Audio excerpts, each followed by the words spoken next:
ایک لڑکی تھی، صرف 20 سال کی، خوبصورت، سادہ۔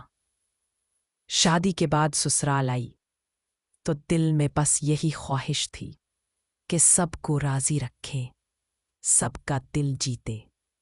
لیکن ساس اور نند نے اسے کبھی قبول نہ کیا۔ ہر روز تانے، ہر بات پر الزامات، اور پھر شوہر خاموش رہنا۔ پھر ایک دن شوہر نے بھی مار کر اسے گھر سے نکال دیا۔ نہ ماں باپ کا سہارا، نہ کسی دوست کا در، بس ایک تنہا لڑکی، بارش میں بھیگی، بھوکی، تھکی، سڑک کے کنارے کھڑی، کسی کی نظر میں بے وقت اور کسی کی نظر میں خطرہ۔ پھر ایک گاڑی آتی ہے اور زندگی کے سب لمحے ایک فلیش میں گزر جاتے ہیں۔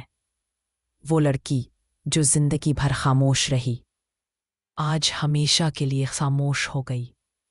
یہ صرف ایک کہانی نہیں، یہ ایک حقیقت ہے جو ہر اس بیٹی کے ساتھ ہو سکتی ہے جسے ہم صرف برداشت کرنے کا مشورہ دیتے ہیں۔ خاموشی ہمیشہ برداشت نہیں ہوتی، کبھی کبھار خاموشی موت سے پہلے کا اعلان ہوتی ہے۔